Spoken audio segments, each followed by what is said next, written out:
Sometimes when you have someone where sport is everything, like what happens when they lose that? Meet Rachel Levins, a certified athletic trainer who works directly with middle school and high school athletes, helping prevent injuries, manage recovery, and keep young athletes performing at their best. She shares her hot takes with us. Kids who are drinking energy drinks, I believe they're like max upward value. It's about 100 milligrams of caffeine for someone under the age of 18. Do they need it? For kids, don't they have energy anyways? Why do they need a lot of money? So true. From youth football and head trauma to energy drinks and injury prevention, Rachel shares insights that every athlete, parent, and coach should hear. Long-term trauma is not just from concussions or from really hard hits. It can also be from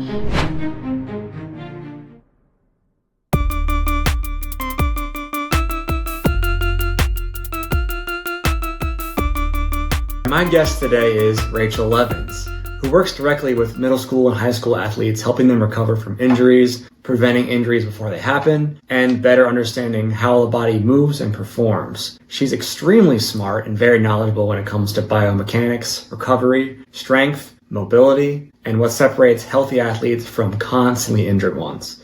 I'm also lucky enough to call her my girlfriend. We're going to talk about some of the biggest mistakes that athletes make, common sports injuries, myths around training and recovery, and some things that parents, coaches, and athletes probably don't realize about taking care of their bodies. Rachel, glad to finally have you on. Oh my gosh, it's a pleasure. I think the first time I ever realized that you were, so smart in this regard. I mean, it is your job, right? Yeah. We were watching Sports Center or something one day, and then they showed the video of Zach Ertz where he, got hurt really bad for the Commanders. Yeah. And then they were saying, Zach Ertz out for the rest of the season with torn ACL. Mm-hmm. And we watched the clip and you're like, that's not a torn ACL, that's a hyperextended knee. Yeah. You remember that? Yeah, I do actually. Well, I remember watching it. I mean, he did hyperextend, which can tear your ACL, but yeah. Right. But yeah, I remember watching that and thinking. But at the same time, too, I remember afterwards we went on this little rabbit hole. We watched the Dr. Sutter video where he broke down all the different things about the injury. He played it and explained the biomechanics behind it. Yeah. And then it was pretty much verbatim what you already said. Yeah. I was thinking about that before we came here today, and I was like, I remember when we talked about this injury, and I remember when I first saw it, what I initially thought happened, and I was like, I don't think that lines up. And then when we watched the slow down version, and I actually saw the difference of where he was hitting the knee, and I was like, okay, so I saw the different mechanics of what happened. I was like, I changed my perspective diagnosis on what I thought it was based on that, because I was like, I have a little more information now. But I was like, that makes sense based on XYZ. Yeah. What inspired you to become an athletic trainer, and what did you have to do to get there? Inspiration? I feel like every athletic trainer kind of has the same spiel that we give. We had the same experiences. A lot of us were athletes. A lot of us got hurt and ended up seeing our athletic trainer in our high school. Not a lot of us play, college sports aren't as common, so a lot of us just have a high school experience or middle school experience. But I remember getting hurt. I broke my hand in high school, and I went to see the athletic trainer. And up until that point, I knew my athletic trainer's name is Bob. So I knew Bob existed. I had no idea what he actually was there for. But I just knew if you got hurt, you went to see Bob. I don't even know if I knew that he was an athletic trainer. I just knew he was the guy that he looked at you if you got hurt. So we went up to see Bob, and I think I was pleasantly surprised. Everyone's like, if you go see him, that means you're not allowed to play. If you get hurt, you're not allowed to play. So I feel I hear that now a lot too, with me being an athletic trainer, but the way he just quickly kind of knew what was wrong with me or what he suspected was wrong with me. He did such a quick evaluation and then sent me along my way, but in the best way, sent me along my way as in referred me to go see a doctor so I could get x-rays and get splinted for my broken hand. But I think knowing that and experiencing that with him, seeing I was like, this is kind of cool. And then my dad actually was a professional firefighter, and he knew someone who was a professional firefighter with him who actually was an athletic trainer and worked with some sports teams and did sports training along with athletic training. So I was got interested from that. So what does an athletic trainer actually do that people misunderstand? I've heard people say, you tell them you're an athletic trainer, like, oh yeah, my so-and-so's a personal trainer, right? And it's not the same thing at all. Yeah, no. So athletic trainer, I feel like if no one knows what they are at all, I usually say an athletic trainer is if you take like an EMT and a physical therapist and you just like mesh them into one. We have domains of athletic training, so like 5 major ones. But the biggest ones are going to be like our injury prevention, emergency care, and like diagnosis in that. So like emergency care, like fractures, dislocations, and then rehabilitation. But so like a PT, they'll see someone after they've been hurt. You know, like you go into PT office, usually you've been referred by a doctor to go see a physical therapist. So in athletic training, we're with people on the sidelines when they're playing games. We're in the athletic training room day to day. So someone comes to see us when they get hurt or after they've been hurt, or we see it happen. Like I watch an injury happen on the field. So we do that evaluation right away. You know, there's no time delay in that. And then based on what we think is wrong with them, what we suspect,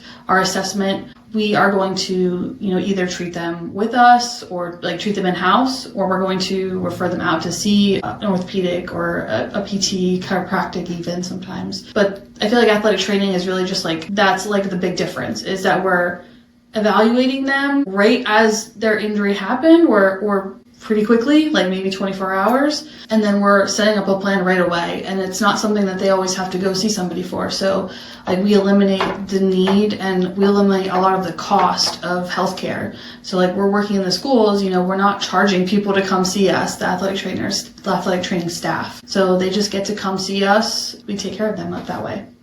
And you're not doctors, but you diagnose kind of in a similar way that doctors can diagnose. You can't officially diagnose somebody with a certain injury. That's correct. So I can't diagnose. We say we make an assessment. So that's a big thing. So diagnosis is coming really from a doctor, physician, but most of the time, like that diagnosis is coming from something like an x-ray. Like, so we're ruling out things like fractures with x-rays or CT scans, MRIs to rule in or rule out other injuries. So that's really what's making the diagnosis. So we make our assessment and then we refer for further diagnosis if we think it's needed. I have a degree in exercise science. And then after that, I got a 2-year master's degree in athletic training. So you need at least a minimum of a master's degree in athletic training to practice in the US. So since you work with young athletes, mostly middle school, high school, I want to ask you about injury prevention for young athletes. What are the biggest mistakes that young athletes make before practice and during games? I think before practice, one of the biggest mistakes is just not warming up properly. So maybe not doing their stretches for long enough or doing the correct type of stretches. And how important is that? Stretching? Oh my gosh, so important. How often do I tell, like, not to call you out here, but how often do I tell you that maybe you should try stretching? I need to stretch way more. That's probably why I feel the way I feel. All the time. I mean, I know I do too. And I always hear like healthcare providers are the worst, like at taking their own advice. Like I need to stretch all the time, you know, and I'm not even doing a ton of physical activity. Like my job is physical, but I'm not out there like running up and down the soccer field completely. But I would say like proper warm up, stretching is really important, and also just like recovery and nutrition. So like a lot of like injury prevention is based on, you know, like those aspects. So taking care of like your body as like a whole self, not just looking at like what you're doing on the athletic field.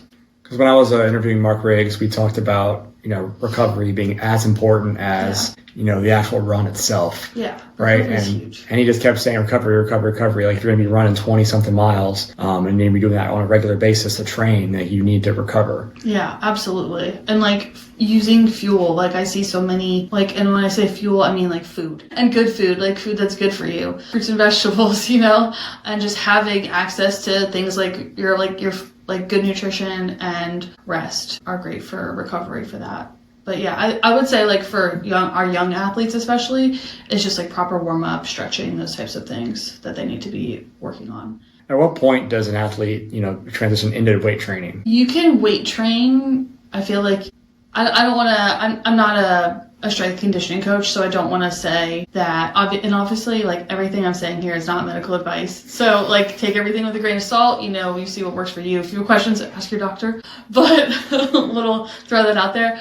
But Weight training can be great as long as you're not overtraining at a young age. So like knowing limits for your body. So I'm not gonna like start throwing like barbell squat on like a 10-year-old, right?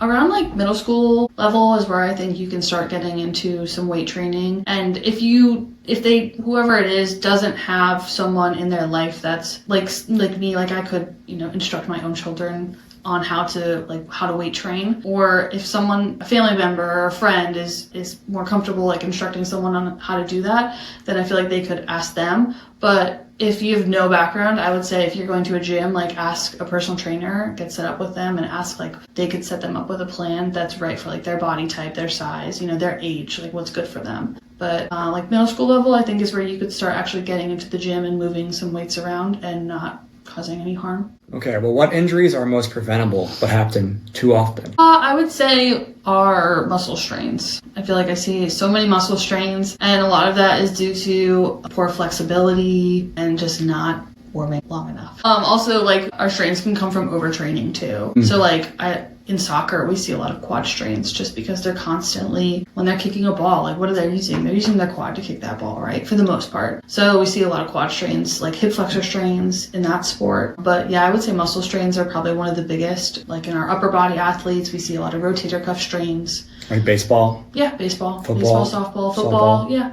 Anyone who's throwing. So football would just be mostly a quarterback that you'd see rotator cuff strain. You can see it in other positions.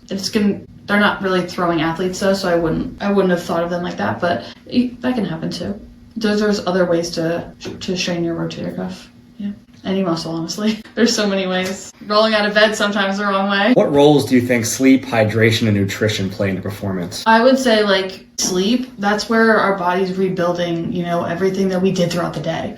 That's where we're getting our most recovery and our rest. So I think getting an appropriate amount of sleep, and obviously I'm not a sleep expert, but like getting an appropriate amount of sleep, like who can function on, 4 or 5 hours? Not me. I always ask every, athletic related guest that same question about sleep, just because like I'm trying to hammer in that it's so important. Yeah, it really is. I'm gonna get a sleep doctor on the show. We're gonna talk about that. That would be awesome, honestly.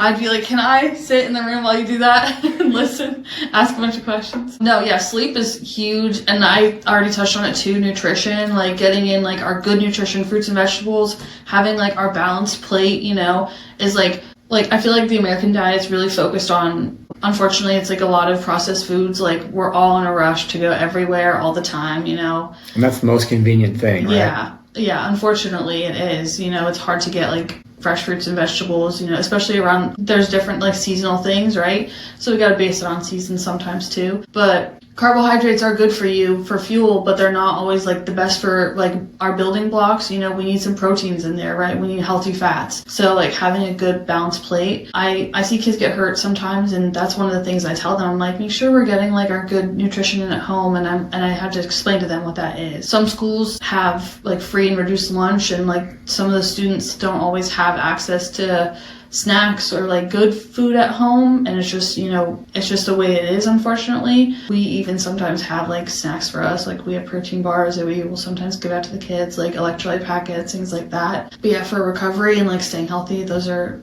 really big impacts, and they do a lot.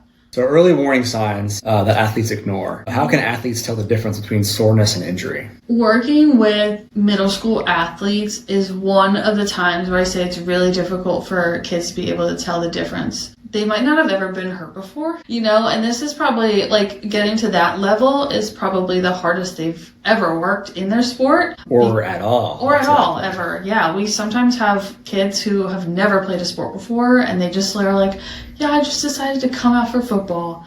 And I'm like, what a way to start. Or they're like, yeah, I just decided to run track. I mean, track's one of the easiest sports to take up just because you don't need any equipment at all. You need your shoes. Similar to soccer, you need a pair of soccer cleats, that's it. But so the kids like starting a sport, it's really difficult to sometimes tell if what is injury, what is muscle soreness. One of the things we see the most, especially with like our early preseason stuff, is like DOMS, so delayed onset muscle soreness. So that muscle soreness can happen like over the 24 hours, and after that time it usually gets a little worse, right? So like that 24 to 72 hour mark is usually when it's really, really sore. Kids don't want to move their bodies because they hurt. But actually one of the best things that they can do when you have DOMS is to move your body, because we want our blood to be flowing. We want our blood pumping through our muscles. We want to flush out anything bad that's been building up, that lactic acid buildup that happens. We want to flush all that out. So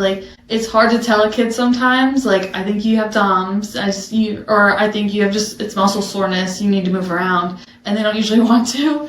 But you have to explain to them what injuries are sometimes. You have to explain to them what is happening in their bodies, and a lot of kids have never had a doctor actually speak to them, usually when you go to the doctor, you go with mom and dad up until the point that, you're over 18. And a lot of times the doctors are just talking to the parents, they don't actually talk to you. They don't sit down and explain things to you. I'm not trying to bash doctors because that's not what all doctors do, but it's just kind of the way things are sometimes. So me, I try to always explain, and sometimes I maybe might over explain, but I want to make sure that they know what's going on in their body so they can tell the difference next time, or so they can know okay, this doesn't feel like last time. That's another thing that I like to do. If I have a middle school kid especially, I ask them have you ever been hurt before? And if they answer no, then I'm okay, well, if you've never been hurt before, we don't have a way to gauge, we don't have a way to measure how bad this is. But if I have a kid who says, I've broken my ankle, and now their ankle hurts. Say they rolled it, they have an ankle sprain perhaps, or an ankle strain. I might say, how does this compare to that previous injury? So that's one of the tools I try to use. Just ask them their previous history. Yeah, the whole thing with delayed muscle offset, what do you call that? DOMS? DOMS, yeah, delayed onset muscle soreness. Because I didn't even realize that was a thing until I was an adult. Because I ran track and I dabbled in other sports throughout my high school time. But, I would finish a long run or play sports or something like that. And I'm you know what?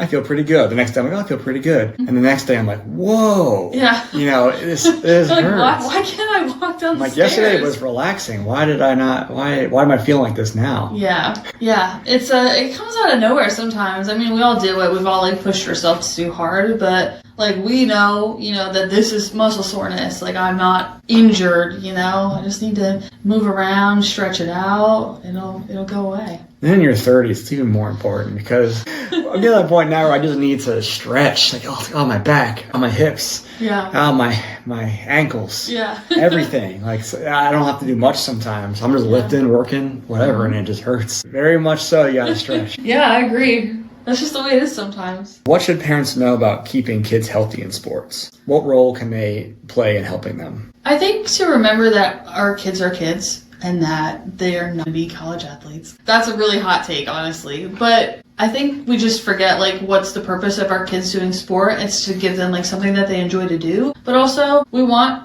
them to, be moving their bodies and, find a way to do that later in life. So I would say focus on more, what is your child getting out of this? What are they trying to get out of the sport? Are they playing for fun? Or are they playing because they want to be a professional football player, So much different approaches. I want to say, let them guide you on what they want to do, how much they want to do it. But also, remember that, you're the parent and you can tell them you're doing too much, and just look out for the warning signs of, them. Watch out for them, saying I don't really enjoy doing this anymore. I see a lot of kids get up to the high school level and they don't want to play anymore because they've lost their passion, because they did it so often. They did it, they've been playing softball or whatever sport since they were, 10 years old, and they did it every single day. They played fall ball and summer ball and spring ball, and they had no time to just be a kid. So let them guide you, but also just try to make sure that they're still getting their time in, playing and, other things. They have other hobbies. Sport is not everything. And sometimes when you have someone where sport is everything, what happens when they lose that? Yeah. And then what? Yeah. Then you gotta refine yourself. Yeah, exactly. So, diversification. Let them explore other things other than their sport. And sometimes you have to make them do that. Here, sit down, read this book. Here, go watch a movie, there's different ways. Go play with your friends outside and not play soccer or whatever they like to do, Try something new. All right, I have a hot take as well. For kids, do you think that sports are becoming too intense too early, specifically football? because I know we talked about this in the past of how kids are playing football way too young. And I want to also talk about the concussion, protocol with kids playing PB football, even before high school. And I know things like that are not necessarily good for a kid's development, like specifically the impact on their head and the rest of their body when they have a lot of growing left to do. Yeah. So there's been some studies that said you shouldn't have contact up until they're joining high school football teams. And the issue with that is that they don't always learn how to properly hit. So I cover some youth football sometimes, and even the little baby kids, they're wearing helmets and stuff and they're hitting each other, and they're not hitting each other very hard, mind you. So there's not a lot of risk there. The studies done with concussions have shown that concussions and TBIs, traumatic brain injuries, that's what concussions are technically, that long-term trauma is not just from concussions or from really hard hits. It can also be from small repetitive hits over time. So the longer they're doing contact sport, where they're getting hit like in football, that can increase your risk for CTE almost. I don't have the study in front of me, so I don't want to misquote it, but I believe that they said that even just the repetitive micro traumas over time can increase the risk of CTE more than multiple concussions.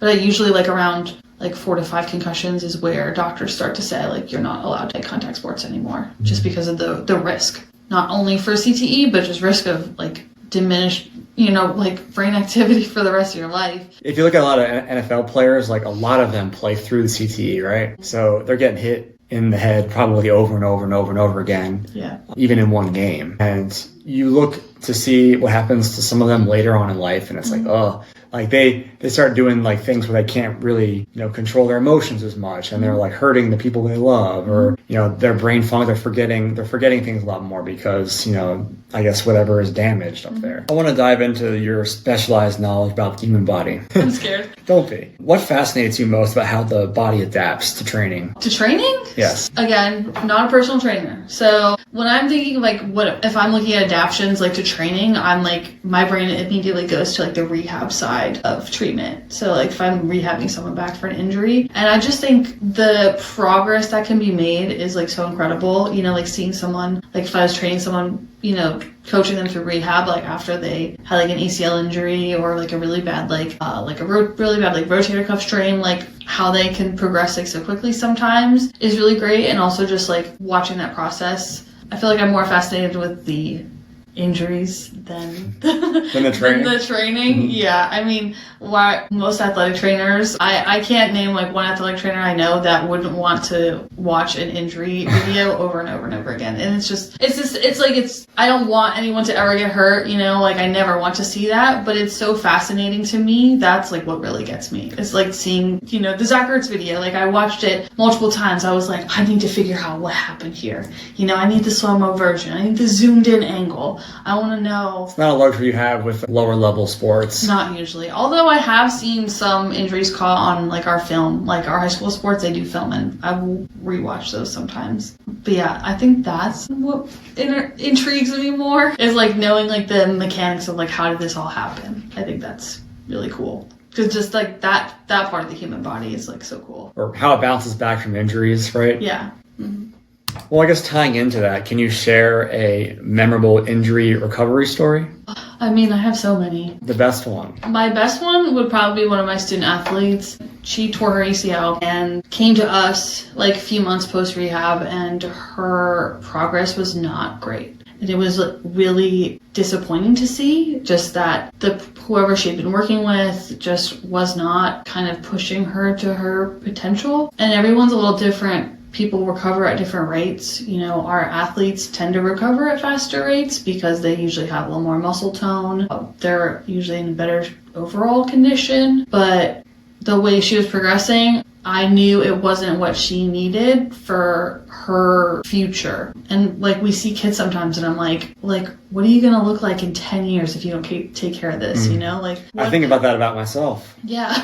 I'm how functional do you want to be? Do you want to go play your sport, or do you want to just be able to walk around the block? What's your goal here? And their goal was to go play soccer in college. So I was this is not going to happen at like the rate that you're going right now. So I ended up kind of taking over her rehab, and obviously like she was still going to PT like multiple times a week, but I think she came in every single day of the week. And sometimes over the summer, like I was going in summer hours and just doing like hours of PT, like 2 hours a day, like every day that we worked together, probably about 2 hours of PT. And I enjoyed it so much, just like see her progress and like get her to the point like that she was barely able to, you know, walk around the room with full mobility, to like seeing her do like box jumps and like, you know, like jumping down like 2 feet. I was like, that's so awesome. Like, you know, just to see how far she came, and then like to see her like back on the field was really, really fun. Is that what keeps you passionate about it? I might cry.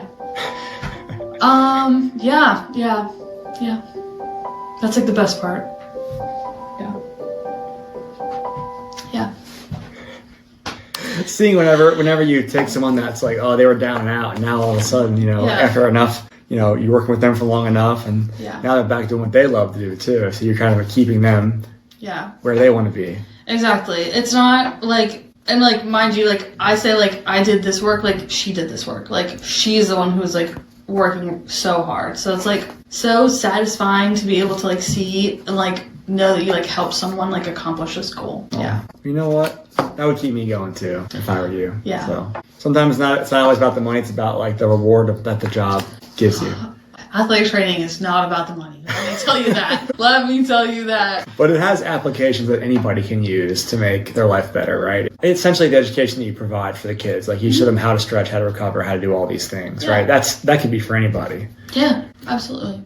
All right, this is going to be called the myth or fact lightning round, where I'm going to list a whole bunch of myths, or they could be facts. I need you to just give me simply myth or fact. You have 15 seconds to answer, and I need you to just give me myth or fact. I can't ask why. We can come back to why. Okay. I need one word answers, myth or fact, and if you feel like there's any point where you want to go back and explain, I'm going to mark it down, and we're going to go back and we're going to explain. Alrighty. All right, here we go. Clock's ticking. Number 1, stretching before games prevents injuries. A fact.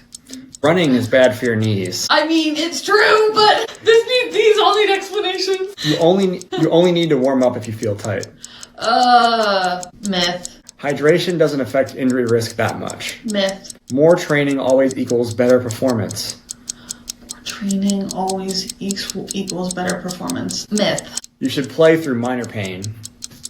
Rough answer, I would say fact. Ice is always the best first treatment for injuries. So these things like always, these always words in there are like what's getting me. Is ice always the best term? I want to come back to it. I would say... You're out of time. Oh God, okay, move on. Strength training stunts growth in young athletes. Myth. We talked about that earlier too. Yeah. Soreness after a workout means it was effective. Myth. Cracking your joints causes long-term damage. Myth. Rest is always better than movement for recovery. Always better? It's not always better. So, myth? Ankle braces weaken your ankles over time. Myth. Icing injuries might actually slow down healing. Fact. Most kids are specializing in sports way too early. Fact. Strong opinion. Big fact. You can be strong and still be at a high risk for injury. Yeah, fact. Stretching alone won't fix tight muscles. Myth? I mean, what else would fix my tight muscles? You don't need to feel sore to get stronger. Yeah, so that's correct. Fact. Some sports drinks do more harm than good for young athletes. I wouldn't say harm, but would I say they're helping? No. So I guess myth? Your warm-up is more important than your workout. I would say it's just as important. Most injuries start weeks before you feel pain. Myth.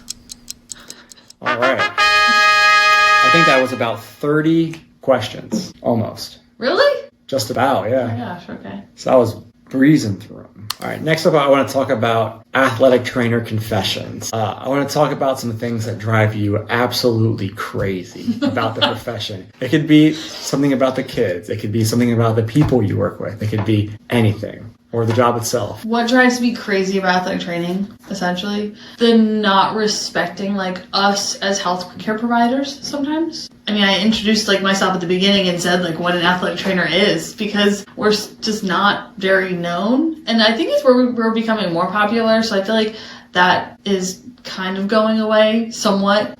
but it's someone always saying, hey, trainer. I hate that. Actually, wait, I actually just thought of the thing that I hate the most is when someone asks me for a free massage. Yeah, that really actually drives me insane. Because I'm not a massage therapist, and if I'm massaging anything, it is for medical purposes and not just for someone to relax while they're watching a baseball game. So, unless it's me, right? Hot chance. No. But that is like one of the things that really drives me crazy. I want that in a sandwich. Yeah. Or if people ask for a ride on the golf cart, and I'm like, the golf cart is for dragging my medical supplies around. And obviously, like, if I see somebody who needs a ride, I see someone in a wheelchair, like, I'm like, hey, I actually love doing that. It's kind of fun when I see someone who's, like, trying to get out to drag themselves out to the field. I'm like, hey, you want to ride? And they're like, oh, yeah. I'm like, hop on. I'm like, this is VIP treatment right here. But when someone's just like, hey, you can give me a ride? No, I'm not. I'm not a cart person. I feel like what makes athletic training frustrating sometimes is, like, people, like, our time isn't always respected, and, like, our knowledge isn't always respected. Imagine being in the military. Being told what to do every second, every day. No, everything that you just said pretty much applied. Like the time, you were working 7 to 3 this week. You're working from 11 p.m. to 7 a.m. next week. And then it's, we need you because you're qualified in this. So you got to be on this shift to do this. Yeah. And then, your time, you want to stay here for only 8 hours? Well, we got planes to fly. Yeah. So you got to stay here for 12 hours. Exactly. And, sometimes it's just like, I was thinking about this on the way here, and I'm like, athletic trainers, we need to find, like, really flexible partners, like partners that are really willing to deal with our schedules. Me too. Because they're just crazy sometimes. I mean, but I feel like you get it, like if I call you, like I'm supposed to be home for dinner at 6:30 and I have an emergency and I can't make it, it's not because, Susan forgot to put in her PTO last night, her paperwork. No, it's because someone like broke their leg and they need to be sent to the hospital. So like it is like our emergencies are actual emergencies, and it's like that can be frustrating sometimes, is not being or having people in your life that understand what you do and understand the flexibility. Yeah, and taking care of other people all the time, like any other healthcare provider. It's probably exhausting. It's very tiring. But one of the things that we just had, it was about compassion fatigue in athletic training. They're going over this like class, through the course. I was like checking off all the boxes. I was like, that is me, that is me, that is me. People are constantly coming to you, telling you that they're hurt. A lot of times people don't just come to say hi. Hey, this really hurts. Hey, can you look at this? And obviously that's our job, but like, it's like sometimes it's so mentally tiring. Just like, I'm like, why can't everybody be healthy? Like, why can't everybody be healthy and not hurt? Like, can't you just come say hi? But that sometimes, like, it's like it teaches you, like, you need to learn ways to take care of yourself and, like, have people around you, that can, what's the word? What's the saying? Like, fill your cup. Like, who fills your cup? Like, sometimes I'm like, I come home, I'm like, my cup is empty. I'm like, I just gave it out to everybody that needed something from me today. And like, I need someone to help me. And I'll pick you up where you're down. Yeah, I got you. Yeah, you'll help me fill my cup, But yeah, like, I feel like those are some of the things that, is like tough about our position. All right, so this next part, I got a little something for you. Okay. So I'm going to show you a couple videos. Okay. And they're going to be of some of the more famous injuries in professional sports. Mm-hmm. And I want you to diagnose them. Okay. I'll make my assessment. So the first one's going to be Alex Smith. Alex Smith, it's from November 18th, 2018. And Smith is still down. They've gone to a TV timeout. His helmet is off. Alex Smith down in Washington. Colt McCoy is your backup. We will keep you updated. Back to Detroit. And Smith is still down. They've gone to a TV timeout. His helmet is off. This is a complicated one. Is that a lower leg injury? Is that his right ankle? Did he have a... It's a handful of things. Is any of them a fracture to his lower leg? Yes. Okay. And maybe also like a hyperextension of the neck, perhaps? I'm watching this, I'm like, I kept looking at his head because he took his helmet off. So I'm like looking for the head the first time, and I'm like, that didn't. I think I gave you the hardest one to start. First, but is one of them like a distal like tibia or fibular fracture? Yes. Okay. So former NFL quarterback Alex Smith almost lost his life and leg due to a compound spiral fracture of his tibia and fibula, which became complicated by a severe case of necrotizing fasciitis. Necrotizing fasciitis. Okay. So like his flesh-eating bacteria. Yes. Mm-hmm. So that was like one of the worst injuries that like I've remembered across my life watching pro sports. Okay. I'm going to post a picture of it right here. Okay. There was a point where his knee became so infected it was like black. His knee. His leg. Oh wow. So it's spread up from his lower limb. I believe so. Okay. So it got really bad. I don't know if it was malpractice or something like that, and you can see he rolled over the leg and it got all kinds of messed up in multiple ways. I'm glad you gave me something at least I hadn't seen before. Yeah, this next one is Kevin Ware. Oh, I know. I already know this. This is from March 31st, 2013. Yeah, he had an open tibia fibula fracture. Yes. Well, I guess tibia I watched fracture. this video many times when it happened. So that was a weird one. I shouldn't be laughing through this. I mean, if you don't laugh about it, then like, well, what's life, right? Yeah. All right, so former University of Louisville basketball player Kevin Ware suffered from a horrific open compound fracture of his tibia and fibula in his right leg on March 31st, 2013. Yes. During the NCAA Elite 8 game against Duke. Yeah. While jumping to a contested three-point shot, he landed awkwardly, causing the bone to break and protrude through his skin. Yeah. My question is, how does that happen? Force, like the way his body was moving. Like you see a lot of people land like that in that way. Like there was something more like fundamentally wrong with his leg, you think? The way our bones are sometimes structured, the way we can fall or move or shift like while we're doing an activity can not to, I mean it was a compound fracture, but like can compound into like this specific thing happening, right? Like because just the way that our bones are shaped sometimes. So like you get something at the right angle and it's not, if you watch him land the way he's forcefully like landing on the outside of his ankle and like his foot's forced out basically, if he had, it's possible he could have like a bone density issue, but being a professional athlete, I wouldn't suspect that. I would suspect he probably has a good amount of good bone density, and especially being a younger athlete. I mean, he was in college, so I would just say it's due to probably the biomechanics of his position, the way he fell. Yeah. Derrick Rose, this happened on April 28th, 2012. This was against the Sixers, and I actually went to this series, and I watched this playoff series live. So I remember there was no Derrick Rose because of this. I mean, the forceful planting could be an ACL. I don't know. Say it again, but like you mean it. I would say that I suspect an ACL from the forceful planting, but like it's hard from this angle because I'm just seeing him from the back. I'm not seeing like any like rotation or shift, but the way he like lands not on his leg, So Derrick Rose suffered a career-altering injury April 28th, 2012, when he tore his ACL in his left knee during Game 1 of the NBA playoffs against the 76ers. The injury occurred in the final minutes of the decided game. He planted his leg and landed awkwardly while attempting to jump and pass. Okay. So you were right. Okay. You just gotta have some more, It's hard to tell.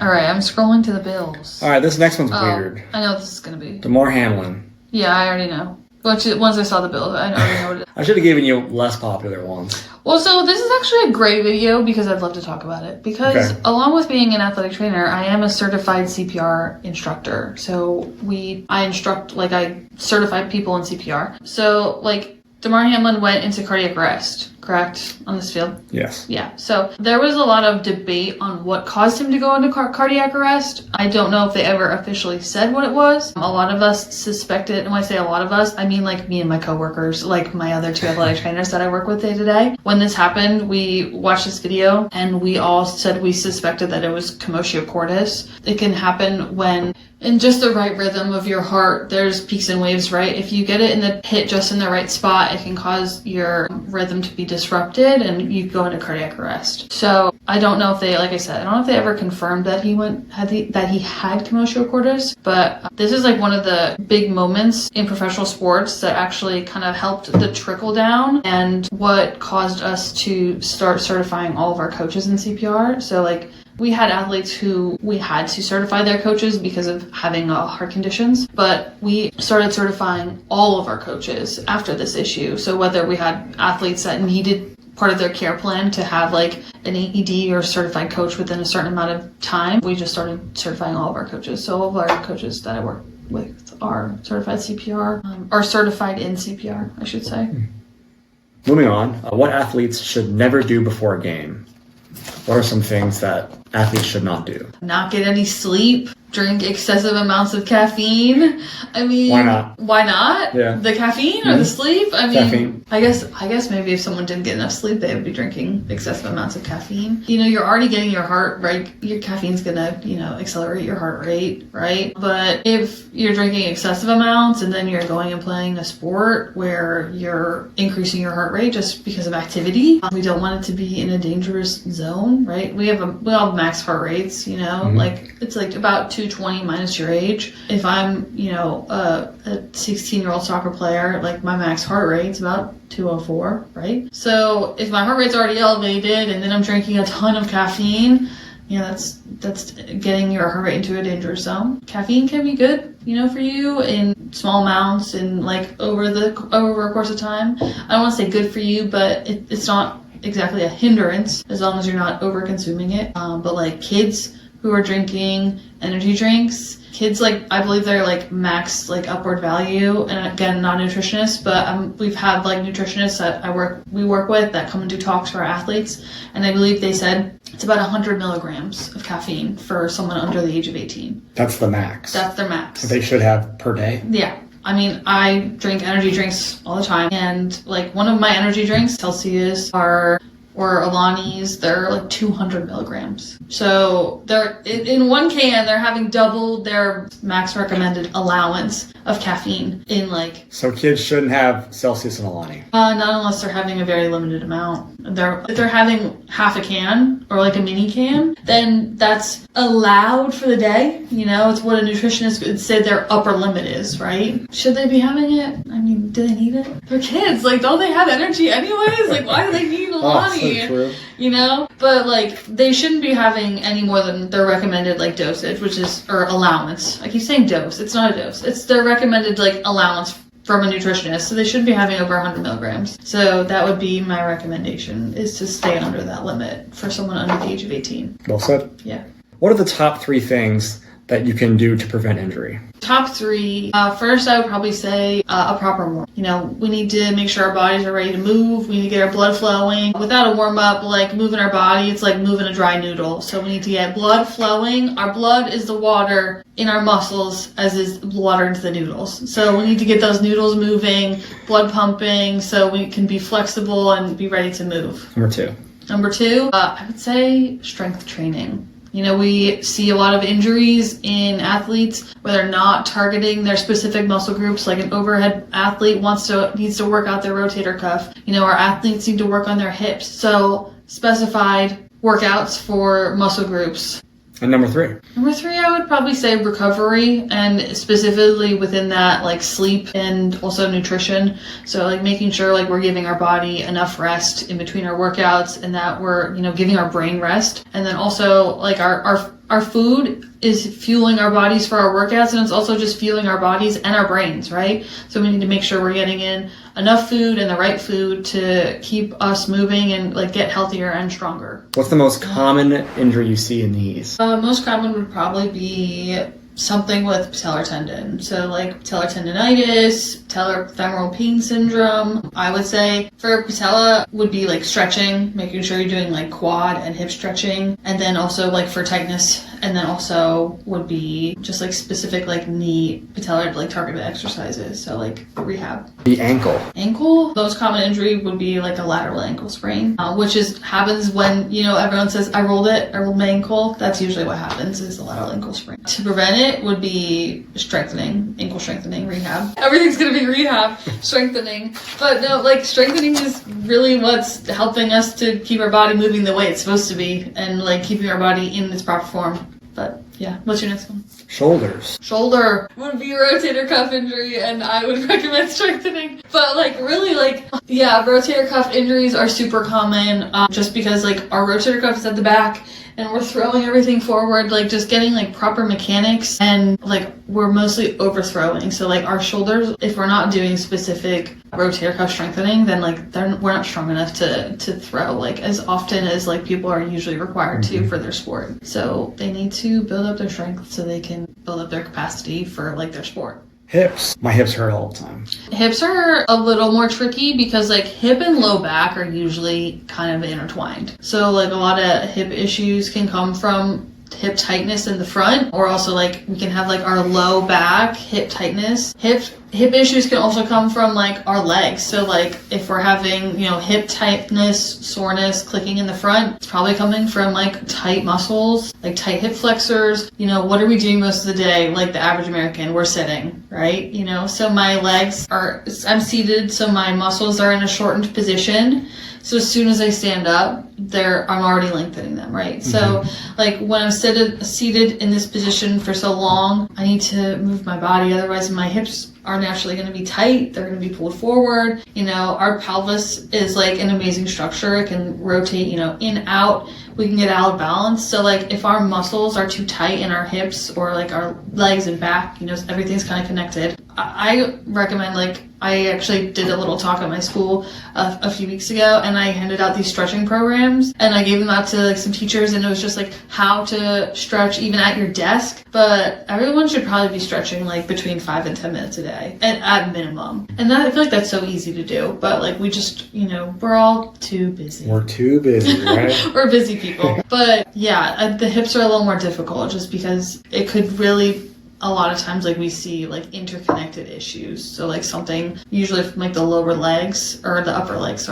from, you know, the bottom of our hips versus the top. So like really depends. But a lot of people have like SI joint pain, so like the back of their hips, you know, and their low back, and like stretching programs can be great for that. And if not, like I always, you know, we'll recommend our athletes to see like chiropractic to kind of help them put them in the right position. But I always say, like, stretching, you know, if you get out of whack, like your low back gets out of whack, you know, it's not in the right spot, where things aren't where they're supposed to be, you know, our joints aren't lined up where they are supposed to be. So like our low back, when our body's really tight, our muscles are tight, we're pulling our body into positions where they're not supposed to be. So like they're out of place, right? So when we crack things, you know, we are moving them back to where they're supposed to be, right? But if my muscles are still tight, they're just going to go right back to where they were. So like addressing that kind of core issue over an adjustment is also necessary. Yeah, chiropractic can be a great tool.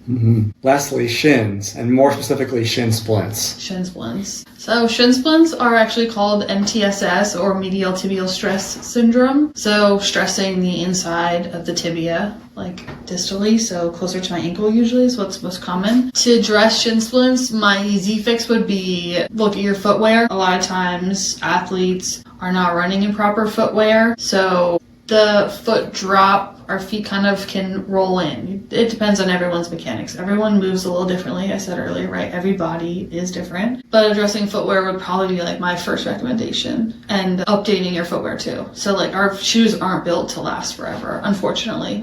I wish everything was built to last, but our shoes break down quickly, especially if you're like a cross-country runner or track runner. You need new shoes every season. So if you're not running in new shoes, or at least updated shoes or something with insoles, supports, you're probably going to develop some type of shin splints, unless you have perfect biomechanics. Your foot's moving exactly the way it's supposed to be. But even then, if you're not running, yours isn't, mine either. Our kids will have flat feet. But if you're even then, like if you're not running in something with enough cushion for your sport, then you could still develop shin splints or MTSS. But yeah, I would say address footwear first. For people that want to be athletic trainers, Yeah. what do you have to say to them?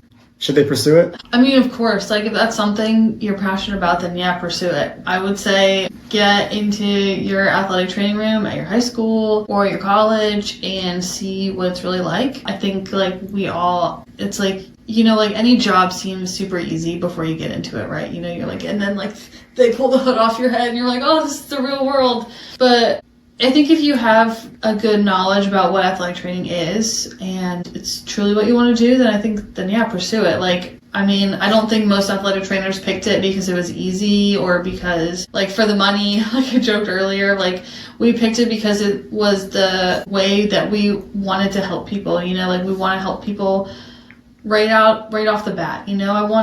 I like that whole aspect of seeing the injury happen. Obviously, like I said earlier, I think it's cool. I think the injury, when I see them happen, I'm like, oh my God, that's insane. But like, I like being able to see the initial injury, address it right away and treat it, or treat it as much as I can. And like being within the whole, like, start to finish is, I feel like, the most rewarding part of athletic training. And I feel like that's why a lot of people get into it, because they want to be able to see that. But I would just say, like, exposure. Tell me what it's really like. Tell me what you like about it, what you don't like about it, and like do like observational hours with your athletic trainers, or be like a manager for a sports team, or be a manager for like athletic trainers, because we have like football managers and they help and they're around all the time. So like if you're really interested, do something like that and like get yourself involved so you can decide like if you really are willing to put in the time and the mental effort that it takes to, do the job. Well, great words of wisdom. Yeah, I try. Any other closing thoughts? I hope I was not too broad, also not too specific. A lot of like what I know is I haven't been an athletic trainer, forever. I've only been certified since 2021, so like 5 years now, been certified. So like, yeah, I mean it is like, but like my knowledge base isn't, the biggest, and like we're always learning. So like I would say like I just hope like I gave good perspective. That's all I would say. Mm-hmm. Is I hope that someone can like take what I said, and take it with a grain of salt too. Everyone's a little different. So, but yeah, that's it. Good. Well, thank you. You're welcome.